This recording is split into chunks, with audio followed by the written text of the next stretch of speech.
Great morning, great morning, great morning. 8 a.m. Eastern Standard Time here on WDRB Media, the voice of the community. This is Maurice McDonald, your host. Each and every Tuesday morning, I have the honor, the privilege, and the opportunity to be before you to have this platform. As I always say, I never take it lightly. I never take it for granted. It is an honor to have this. 40 years ago, I wanted to go into radio, television, broadcasting, and God had a sense of humor, and He decided I wasn't ready. And 40 years later, guess what? Bam, here it is. And so each and every Tuesday morning here on WDRB Media, I get the opportunity to help you be the best, help you think about it, help you to overcome some challenges, help you to take a look at how good you really have it, help you to be the very best you can possibly be, no matter what the circumstances are.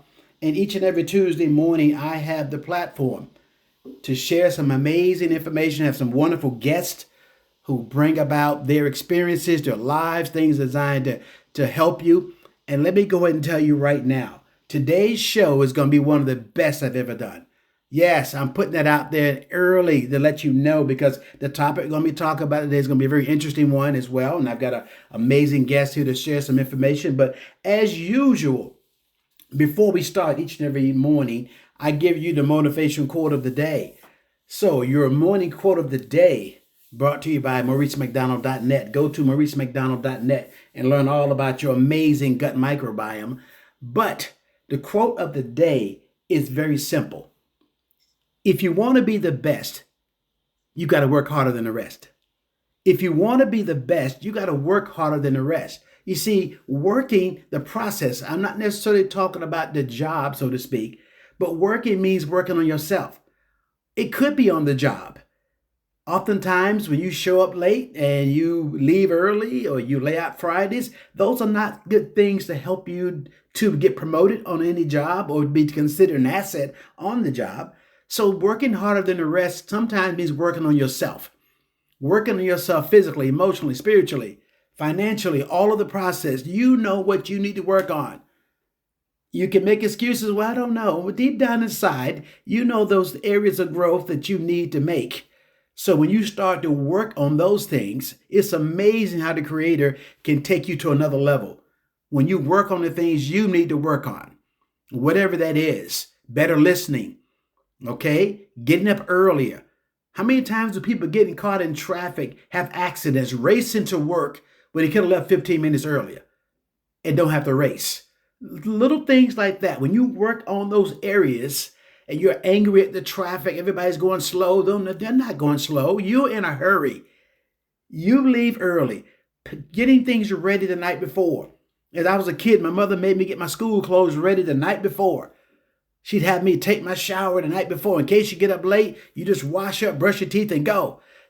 Whatever you got to do, you figure it out. When you work, he says, so if you work on you, if you want to be the best, you got to work harder than the rest. So that's been your morning quote of the day, brought to you by MauriceMcDonald.net. Go to MauriceMcDonald.net and learn all about your amazing gut microbiome because all disease begins in the gut. Ladies and gentlemen, the topic today, I told you, some of you may remember a while back, I talked about that I ran from a prison ministry for 12 years. And I didn't want to listen to my Creator. I didn't want to listen to God. I was like, okay, I'm a former police officer. I ain't going to no prison. And get thee behind me. That was my thought. And you remember I told you I finally surrendered. Oh my gosh. When I saw the story on my television, at a video they showed at my place of worship, and it showed a man that changed his life after being in prison. And not only that, he was now serving in his church, and his brother was going the same direction he was going. And so he was able to get his brother to come. And the bottom line, they showed the brother being baptized. And so I realized for me, I was standing there crying like a baby, realizing that this is a powerful story of a man who'd been incarcerated. And to come out now, he's serving, doing great things. So I joined the prison ministry. Yes, I did. And so for the last 2 years, I've been a part of prison ministry. And I had the pleasure and honor of going to a new prison. And we were helping another group. I had no idea who I was going to see there. I was just going to serve and be there. And I got there and I met a man. I heard him speak. And from the moment he spoke, I knew I had to talk to this man. He began to tell his story about being incarcerated himself. And now he has gotten involved in helping so many people with substance abuse problems. And with that said, I just want to start out with let you know that there are approximately 1.9 million people who are incarcerated in prisons or jails in the U.S. And 93% are men and 7% usually are women. And the idea of this, they're talking about that 65% of incarcerated men have a meet the medical criteria of a substance abuse disorder. And the same thing with women. We start talking about it, saying that 60% of incarcerated men meet the criteria of substance abuse, and about 70% of women meet the criteria of substance abuse, making addiction more prevalent among women incarcerated than men. And realizing that if somebody goes into prison, and they also talked about that 85% of prison population either has a substance abuse disorder or has been incarcerated for a crime involving drugs or drug use. So let's face it. Many people think you put people in jail, throw the key away, lock them up for life. That doesn't happen. People get out. If they went in with a substance abuse problem, guess what's most likely is going to happen when they get out? So they struggle with the same type of addiction. Now, before you put your judgment hat on, I want you to think about the addiction you have to food, the addiction that you have to cigarettes, the addiction that you have anywhere, the sweet tea if you live in the South. Your addiction to whatever it is addiction. So today is not a judgment day. I have the privilege and honor of having a gentleman who can share his amazing story of incarceration and where he was and the power what God has done in his life and what he's doing now, going back into prisons. Think about it. Most people get out of prison, the last place they want to go is back into a prison. Not this gentleman. Oh man, Mr. Kenneth Handy is a gentleman that I met, and he has been an amazing story, and he does AA meetings, goes back into prison, helping the brothers and sharing Christ with them. He's not beating them over the head with a Bible. He's not doing those kind of things, but he's helping them, meeting them where they are. So, guys, I want you to welcome the amazing, awesome Mr. Kenneth Handy. How you doing, sir? Very good, sir. Thank you for the accolades. I'm just going back in because that's my people. Yeah, you're going back in because I'm glad you said that. They're your people. That's who they are, and I'm so glad, and that's why now I give that. I tell myself, be honest with myself. I ran from it, like I said, for 12 years, and I look back at it because I didn't want to go there, and I went there and I found my people, and there's broken me, and the only difference between some of them and me is they got caught and I didn't, because I was not an angel as a teenager. Seconds and inches. Yes. Seconds and inches are all that separate anybody from where I've been. I would say, most people say, like, they'll say it in a moment of anger, but have no real intent to it. Like, I'm going to kill that guy. Right. But the thought was there. The thought always starts as a seed. That's what the word says, and that's what we know from psychology. Right. So if you would tell my audience who you are and a little bit about your story. Okay. My name is Kenneth Handy, and I'm a recovering addict, alcoholic. I bring an AA meeting into a prison. I also volunteer with my church, Elevation. I'm giving them a plug. Don't care. Yeah. My pastor's awesome and understands addiction. I can remember growing up. I grew up in Las Vegas, a town where addictions are prevalent. Sex, alcohol, gambling, drugs, you name it, it's there. And I grew up in a family of alcoholics / addicts. My dad was dead at 5 years old from a drug overdose. Found him in his truck. Fistful of pills still in his hands. He'd been hurt in Korea. Food and Drug Administration, most people know this, used to just send narcotics right through the mail. He got addicted because he was hurt and went on from there. That was when I was 5. My uncle went to prison for 20 years for a murder. He was out dead within 5 from drinking. I have 2 sisters dead from ODs. So I had already a pathway picked out for me in a way. Growing up in Vegas, you learn early on that those are considered uh, good ways of dealing with stress and dealing with life. Unfortunately, it isn't for me because I'm an addict. Some people might be able to drink. I can't. I'm not a teetotaler. I'm just saying, hey, I know who I am. God has given me the revelation to know that I am an alcoholic. I need to do different things. The first thing I need not to do is put alcohol in my system. Growing up, I was in trouble a lot. Did end up getting into a positive atmosphere. I started drinking at 12. And when I say drinking, I mean drinking alcoholically at 12 years old. I was able to finish high school, entered the Marine Corps, and because of my drinking, I had a ton of problems. But they didn't want to kick me out because when I wasn't drinking or hungover, I was a good Marine. Wasn't a lot wrong. I knew to do good and right things until I put a substance in my system, and then the whole world went crazy, and I was helping it go. So at 19 years old, I was drunk, partying. Somebody I was partying with me and another dude. We were just drinking. The guy did so anyways, I think I was talking about being in the Marine Corps and ended up killing a man while I was drunk.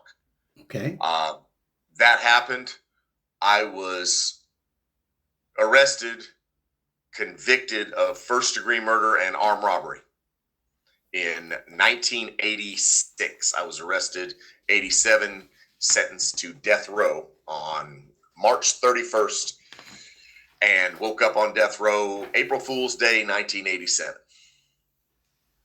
That is a quick synopsis of a life gone down the tube. Right. Inside of prison, I had to make a decision. We were talking about decisions earlier. And one of the people who had put me under their wing, so-called, told me, if you want to make it through this, you got to choose how you're going to be and then be that way 100%. So I chose to be a hard, what we would call at that time, a convict. It was kind of a way to say, I'm a rough, tough desperados, and I'm going to make it through this thing that way. Well, I did that for the next 11 years, and it was no different than how I acted and reacted on the streets. I learned how to procure drugs, make alcohol, consume them, sell them, lend money, you name it. I have even robbed people in prison. And then God got a hold of me. Come on. I'm telling you. That part. I least expected it.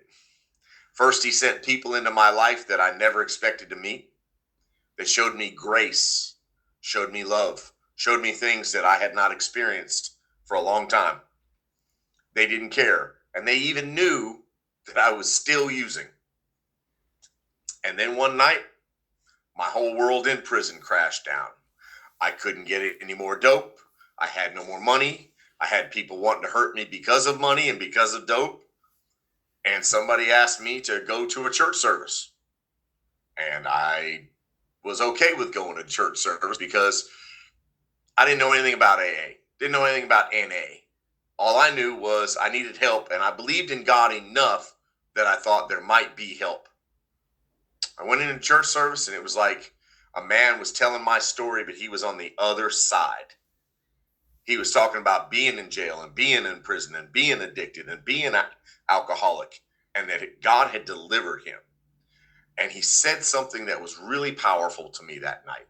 I mean, he said it to a group of people, but I heard him like he was just talking to me, you know? Mm-hmm. And he said, you don't have to walk out of here being the same person. And deep in my heart, I never wanted to be the person that I was. Oh, I put up a good facade, but I didn't want to be the person that had committed crimes that were atrocious and heinous and cruel. I didn't want to be the person who was mean and didn't mind hurting people. I felt something click inside that night, Maurice. Mm-hmm. I don't know what it was, but it was almost like you turned a knob and inside me. And it was, I wasn't audible click, but it was something like that inside. And I walked out of that room that night, and I did not drink again for the next 26 years. I didn't use drugs for the next 26 years. My whole life changed in the next 26 years. And I got out of prison. I was on death row from 87 to 1990. God had already done a miracle and gave me a new trial in 1990. I had life and 40 that was run, we call it box card in prison, meaning you don't start the 40-year sentence until you complete the life. I don't know how you do that, but they have a way, you know? Yeah. So about 10 months into my sobriety, I'm reading the Bible every day. I'm doing whatever it says. But the problem is that I still want to do those other things. I want to do those bad things because it's so ingrained in me. My brain wants to work in that process, that mode. And that's what I'm wanting to do. And I'm fighting it with everything I can. And every time I pray to the God of my understanding, all I hear is this counselor who asked me a long time before, do you want to go to drug treatment? And every time I prayed, all I heard was that voice in my head. And so finally I told God, I said, okay, if you want me to go, you're going to make this work. I don't know how it is. And I went to treatment inside prison, and it opened up the door for me. I understood who and what I was. And like some people have had problems with their faith versus recovery, I've never had that. I see the AA text, the NA text, just like scripture. It's just different words to me. You know, I think that's a gift. But to go on further, I stopped fiending for drugs. I stopped wanting to start running lowball games and, you know, do things that were illegal. And about 2 years later, I became what they called a peer counselor. And I went for 5 years and I worked in those treatment centers inside prison. That's what I did for 5 years. And I learned more about myself in those 5 years than I definitely learned for the rest of my life before that. And my life got better, even in prison. I still had no idea how I was going to get out. And I was praying to God all the time, God, I really want out of here. I'm thinking, hey, I'm fixed now, God. I know what's wrong. Let me out. One night I was at a maximum security prison, and I was coming out of an AA meeting. A female guard hurt me, knowing that she hurt me physically in the pat down. If you let your mind go, you can understand probably what she did. In a certain spot, yeah. So it was the most desperate plea that I had ever given to God. And I said, God, please get me out of here. And I heard God speak up, again, not audibly. Gotcha. I don't hear voices. I got you.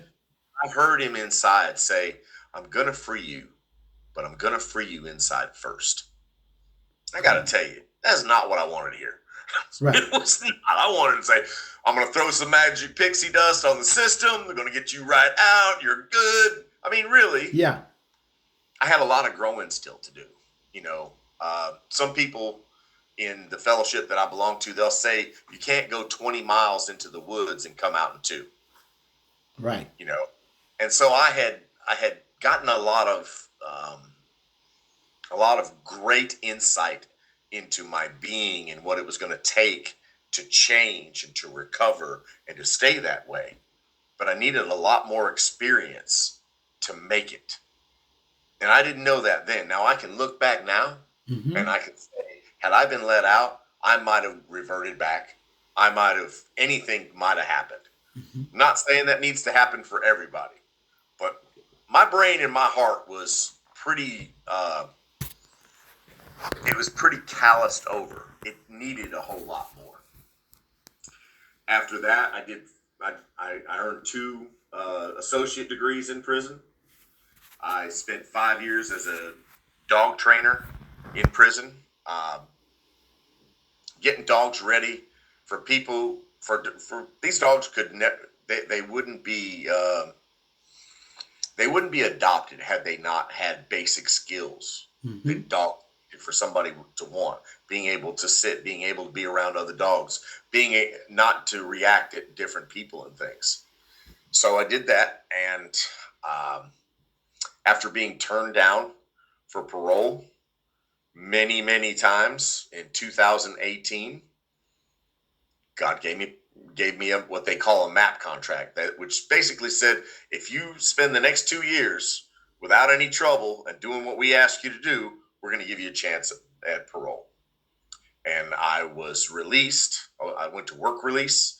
I was released 5 months early because of COVID. And I got out on my birthday in May of 2020. And since then, I have completed 5 years of parole. I'm not on parole anymore. I was married. I've owned 2 homes. I'm an electrician. I pay a lot of taxes. Yeah. But for the whole 5 years of my parole, all I wanted to do was get back into prison and talk to these guys, because I know what can change for them. You gave some statistics earlier. Well, let me give you a few that I know. 1 in 33 people get recovery that go through treatment or know that they have a substance abuse problem. 1 in 33. And the thing is it could be 33 out of 33. It's like you said before, it comes down to the decision. There's no rock bottom for anybody. The only rock bottom that I know of is death. Mm-hmm. I hadn't have been very close at that point enough to go to a higher power, the God of my understanding, Jesus Christ, Mm-hmm. and know that I needed help and surrender, I wouldn't be here today. Is it because of me? No, it's just an act of grace. But I believe that God wants to help every person in trouble. And so I believe in everybody is deemed redeemable. Mm-hmm. Amen. Because it happened at the cross. Absolutely, man. Let me. I hope my audience is listening to this. And I prefaced this. I said this was going to be the best show I've ever done. I felt it. I knew it. And hearing your story, I know there are people saying amen. And I know there are people with tears in their eyes because they have been down this road, or they got a relative that's been down this road or currently in this road right now, and realizing that there is hope. Because when I realize what you're saying is number one, when it looked like darkness, where there was no hope for everything you've gone through from birth. Because a lot of people love to judge. That's why I started off this also. I said, put your judgment down, because there's an addiction that somebody's got to porn, to TV, to whatever it is. An addiction is the addiction. And some people like to look at the other person. Well, at least I'm not drugs, and I'm not bad as them, But at the end of the day, you got you on your 5th marriage because you haven't dealt with that addiction to porn that you've had, and it's destroyed every relationship you've ever had. And so the bottom line is, when you said redeemable, that is so powerful, that people can be redeemed. People can change. People may have that one aha moment, or that second or third or fifth aha moment. People have been in the treatment center 4 or 5 times, and people think there's no hope for them. Oh, you don't know. But that one time when, like you said earlier before we started, when somebody's sick and tired of being sick and tired, they make a decision. I say nothing happens until you get mad. Make a decision. And now I'm going to walk on in that decision. Hey, listen, we're going to take a quick break. We'll be right back. But I honestly didn't realize how much I was out of balance and wasn't firing on all cylinders until I felt what it felt like to actually fire on all cylinders. I love the way I feel, and I genuinely look forward to taking these products every single day. I love the Healthy Edge pack. It allows me to be more energized throughout the day. My recovery time from the gym is better, and I just feel a sense of well-being and vitality. My sleep is on point. I get restful sleep, because a lot of people sleep when they don't get restful sleep. That combination of P84 and Protandim is a 1-2 lights out punch, guys. I love it. My hormones were out of whack, my gut health was bad, my sleep was off, my energy was off. A friend reached out to me, talked about a little yellow pill and a couple packs of powder. My health has never been better. My number 2 is great, if you know what I mean, and your number 2 does not lie on how your gut health is. These little packets of powder and this one little yellow pill has completely changed my health. After introducing the Healthy Edge stack, something clicked. I'm sleeping soundly now.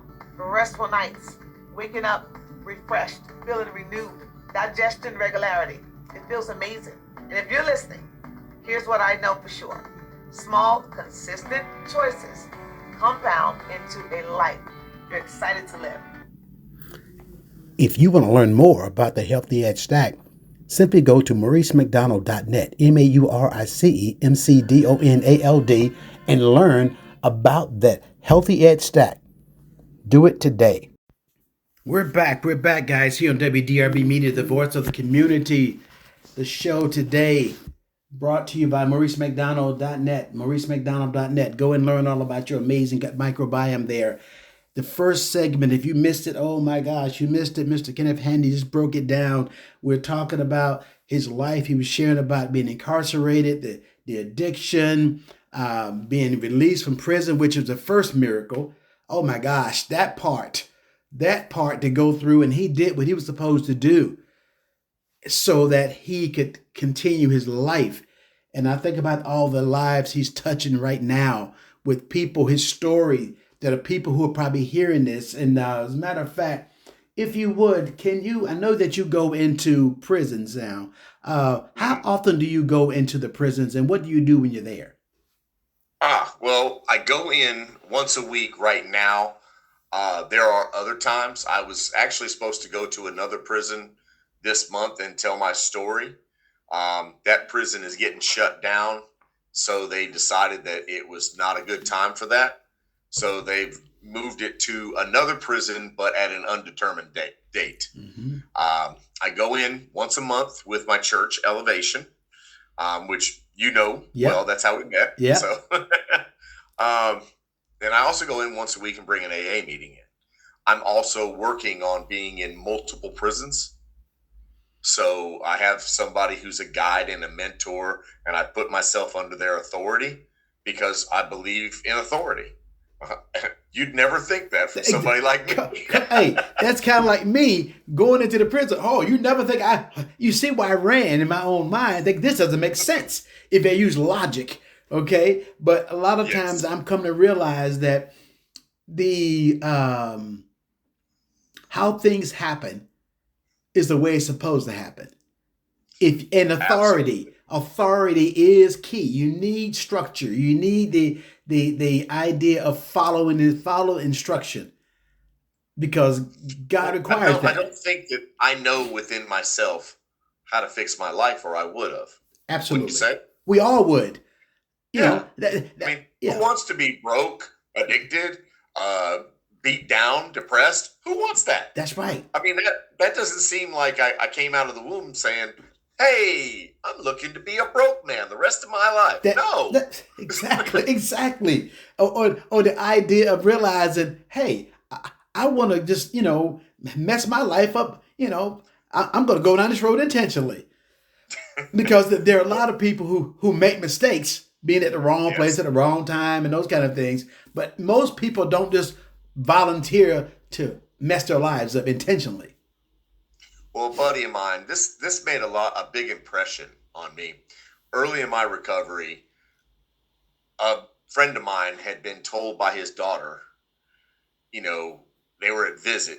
He was now seeing her through a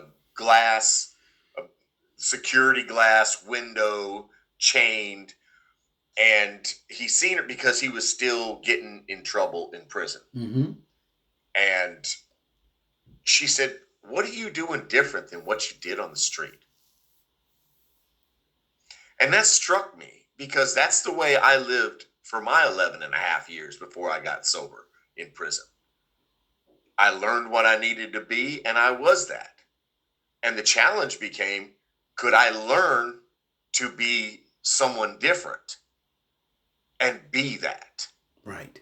And sometimes you have to act yourself into a new way of thinking. Mm. That's what I had. That is I don't know everybody does that. That is so powerful. And when you mentioned about this idea, 11 and a half years of addiction in prison, how important is it for there to be AA programs and NA programs in prisons? It's extremely important because it's an option.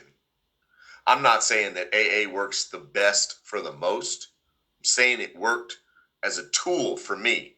It's not where my faith is. Right. I don't believe in the doorknob, a coffee cup, or a brick wall to be the power that's greater than me. Lots of us have lots of powers that are greater than us in life. Mm-hmm. When I have a problem physically, I go to a doctor. That's a power greater than me. Mm-hmm. AA, yes, can be a power greater than me. It's a group of people who have recovered from alcoholism. They know a path. Mm-hmm. They give me direction if I can't hear from God. So that's how important AA is, because, and NA and the 200 and something groups that use the 12 steps. They're so important because in my addiction, in my sickness, in my sin, if that's what you want to call it, mm-hmm. I can't have a relationship with God because I'm God in my addiction. Right. You know? Powerful. How can I have that relationship? And if I have no power, I've got to unconnect from me and reconnect with the God of my understanding. Come on. That part right there. There are people listening to this right now. They're not in a prison physically, but they're in a prison in their addiction to themselves. They're in a prison that you can. I don't need God. I, big I, little God. They have put themselves in a mess. And only till they get to a point of, I can't fix this. Oh God, now I need you. You know, he's been there the whole time, but I ignored, did not want him there. And like you said, the tool, you're an electrician. You're nothing without your tools. You have the knowledge, but if you don't have wire strippers, exactly. Yeah. Without your tools, yes, it's not going to be a healthy future for you touching wrong wires. Right? Exactly. But the idea of having tools in your toolbox, the same thing with me with this journey of losing weight and getting this pressure off of me. I had to have some tools about eating. I had to make people that are in prison need tools for many things, because the pain that you grew up under, the trauma you grew up in, it was with you all your life. Absolutely. It's still with me. Exactly.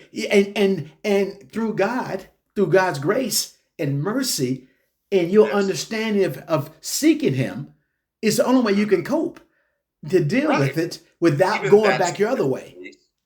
Even that is a gift. Yes. When I didn't get help until I fully could concede that I knew nothing and I had nothing to change me around. Ooh. There was nothing. It's like and that comes into the first step of the 12 steps. Yes. The first step is there's a spiritual principle behind each step. Yeah. The first one's honesty. And it's honesty about me and my predicament. Okay? I am powerless over alcohol. Okay? And my life is messed up. That's the first step. It's that simple. Okay? The second is there is a power outside of me that can help me. And we use the principle of hope for that. And then third is what you so eloquently said earlier, is the decision. I turn my will and my life over to a power greater than myself. That is the decision. Okay. It's called willingness. Willing to do the next right thing. That's how I got sober. That's how I stay sober. That's how everybody I know stays sober that is a part of my fellowship. We know we're not God. We look to God and we make a decision to do whatever we know he wants us to do the next thing. Oh, man. If you would go over those other steps in case some people here, they've heard about 12 steps, they have no clue. They think you just, Oh yeah. just They're don't written smoke in anymore. different language. Yeah. You know, they're like, if you think about the first step, first, second, and third, I quoted the first and the third. Yeah. But the fourth step, there's a spiritual principle behind that. It's called integrity. I make a list of all the stuff I've done.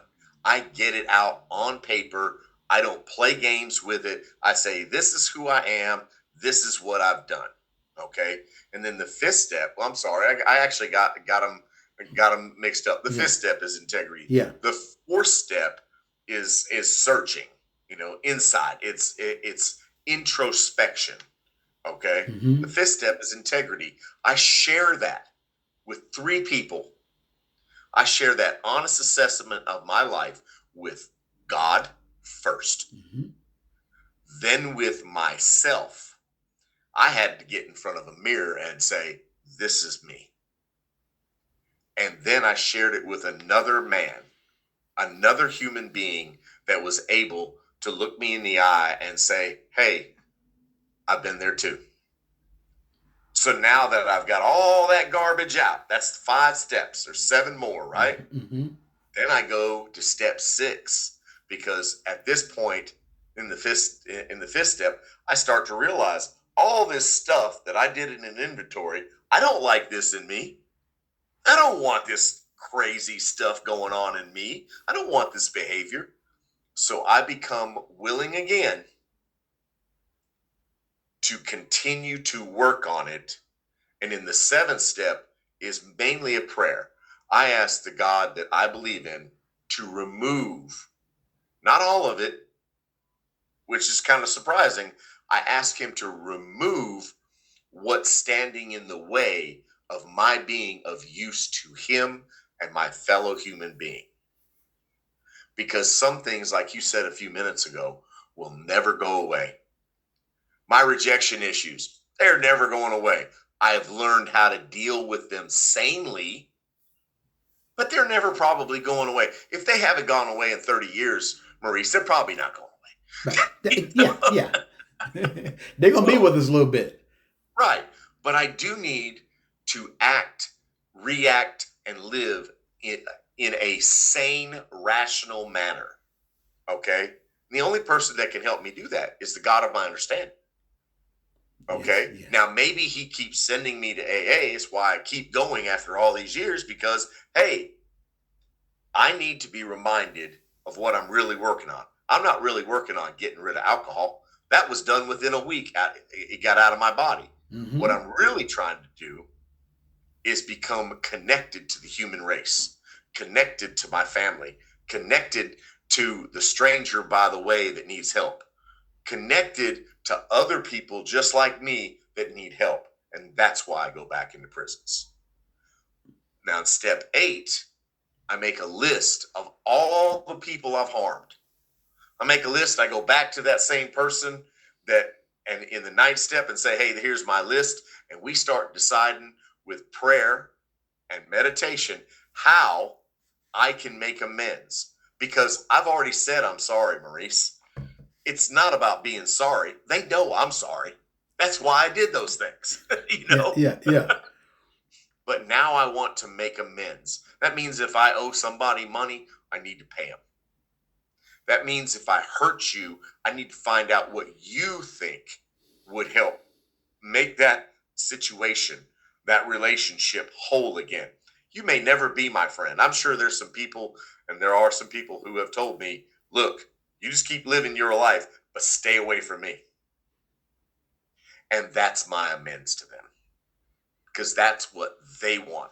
They feel better no matter how much change I've done, that I stay far away from them because I hurt them. And they feel better. And if that makes the relationship better, that's what I do. In the 10th step, I continue taking inventory, because that thing I did in the 4th and 5th step,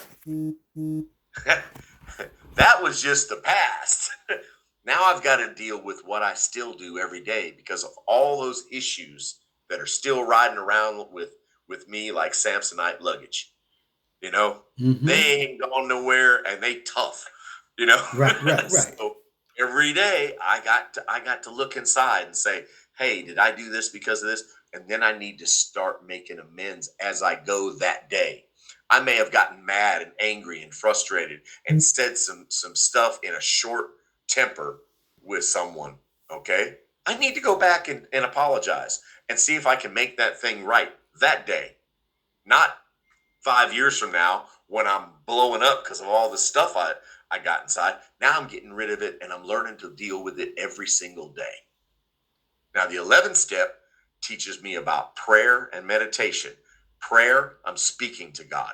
Meditation, I'm practicing listening to God, or just listening to the quiet, quieting my mind, because I have a magic magnifying mind. Everything little turns big in my brain. You know, if my sock has a hole in it, oh my gosh, all day long I'm just mad because I'm feeling that hole in my sock. And then the 12th step, which is the most important step for us over the long haul, is I practice all these principles I've been doing in the other 11 steps. I start practicing them in other areas of my life. I'll never be perfect, but I'm trying to practice them.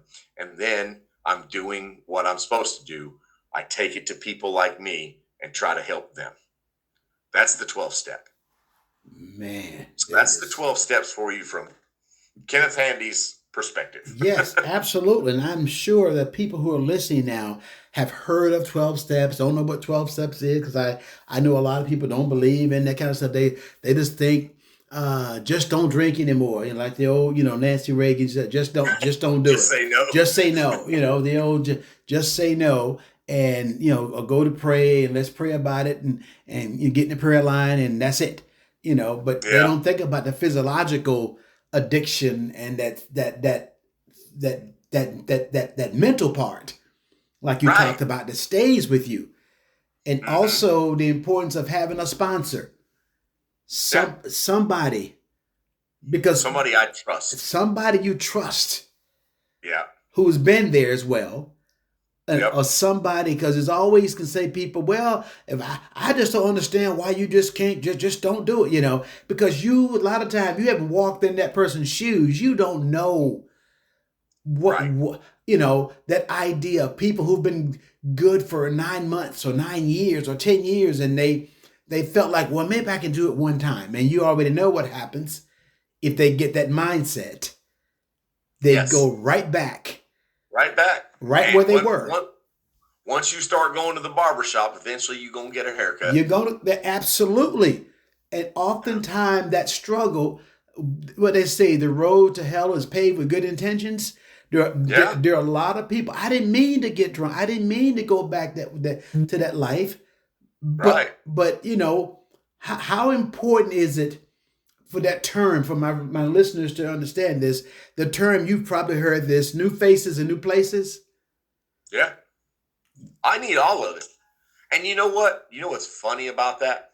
Is when I start hanging with good people and I'm doing good things, the bad people that used to like me, they don't care nothing about me no more.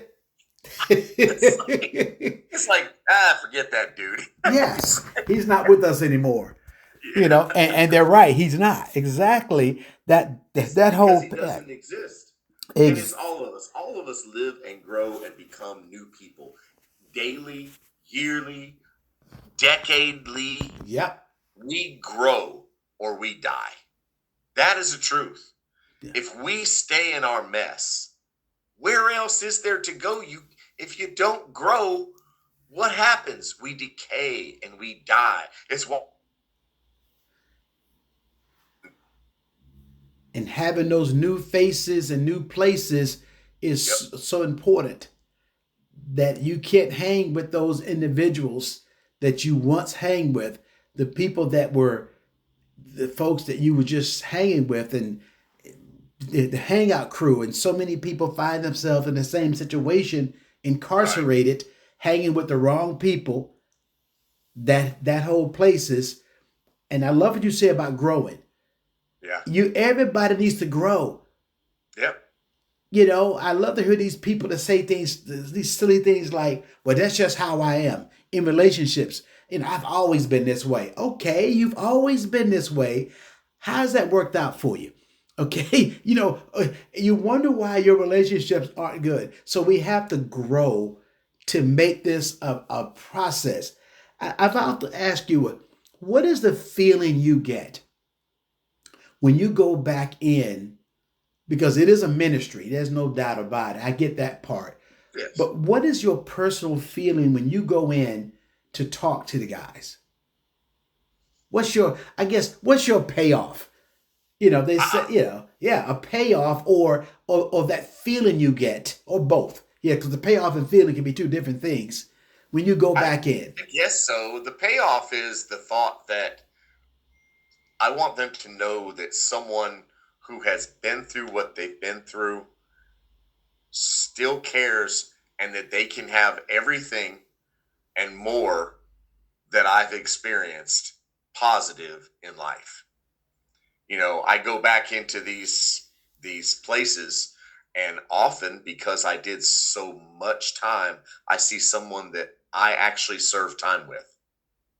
The night I met you, there was a man in the room that has known me for 25, Absolutely. 30 years. I remember that.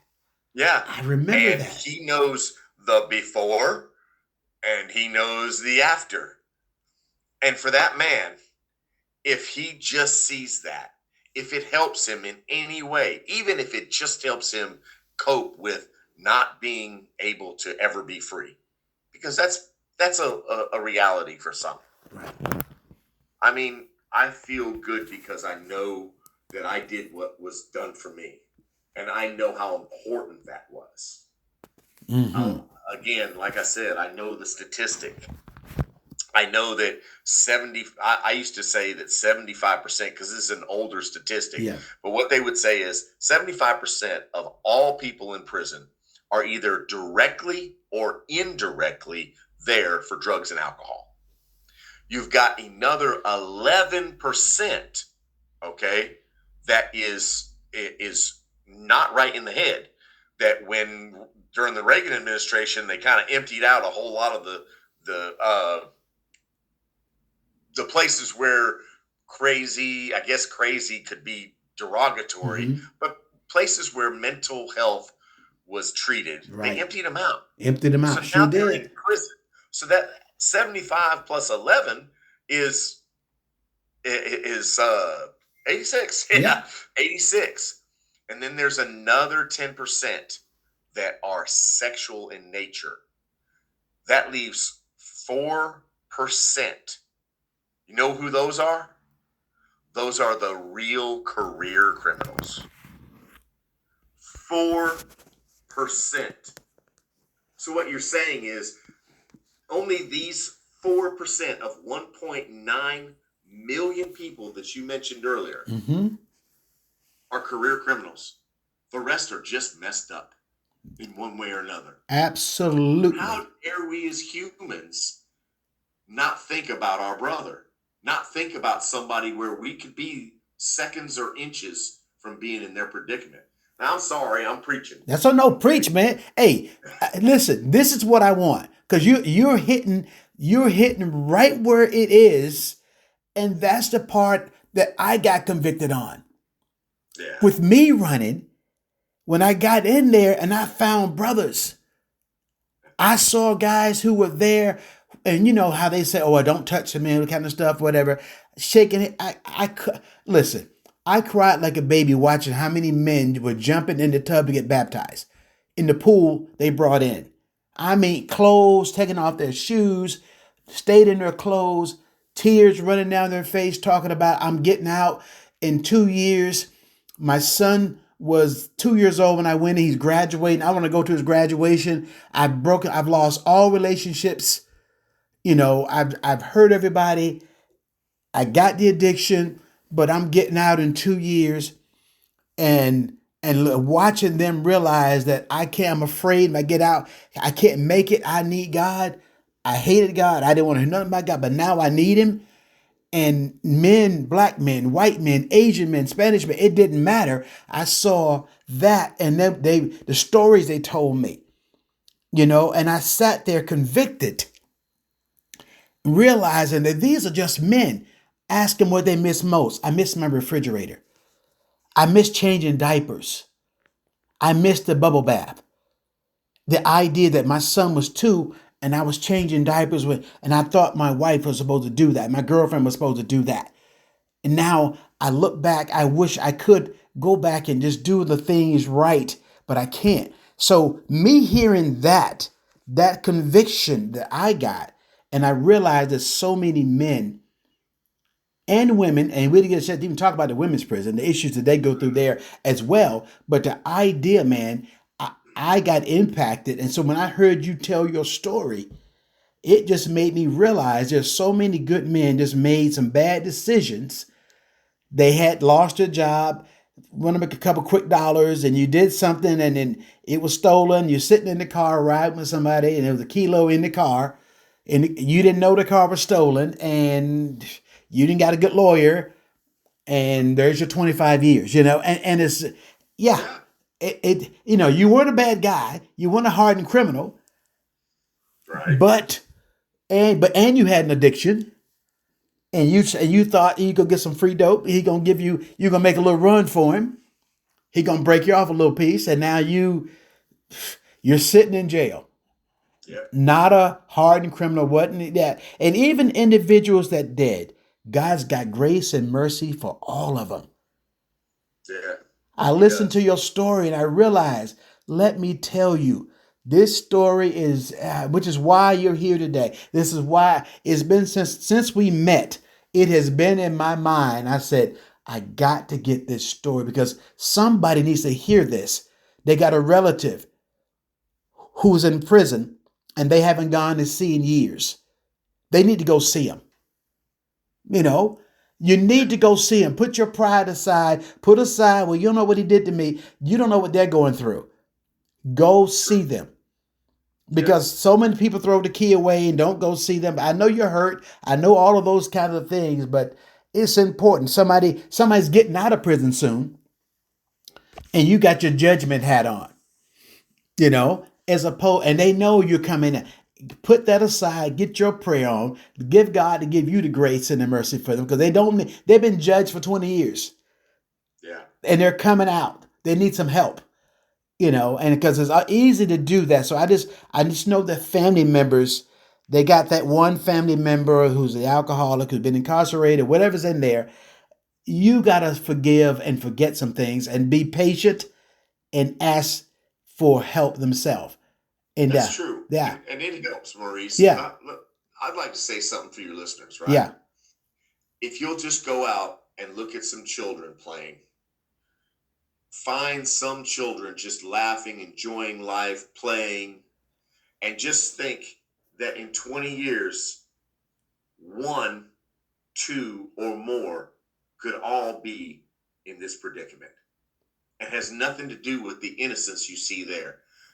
What you see there that makes your heart feel good, they're going to be faced with life, and they're going to make decisions, and sometimes they're going to be bad.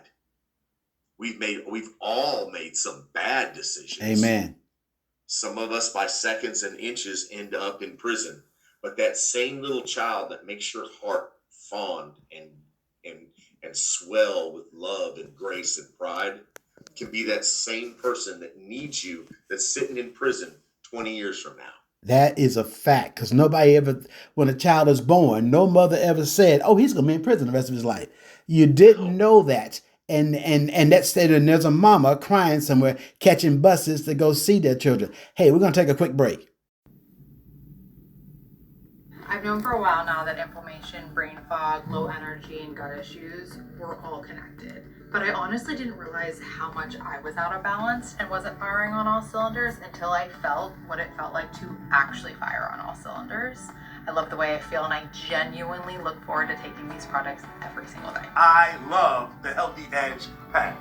It allows me to be more energized throughout the day. My recovery time from the gym is better, and I just feel a sense of well-being and vitality. My sleep is on point. I get restful sleep, because a lot of people sleep but they don't get restful sleep. That combination of P84 and Protandim is a 1-2 lights out punch, guys. I love it. My hormones were out of whack, my gut health was bad, my sleep was off, my energy was off. A friend reached out to me, talked about a little yellow pill and a couple packs of powder. My health has never been better. My number 2 is great, if you know what I mean, and your number 2 does not lie on how your gut health is.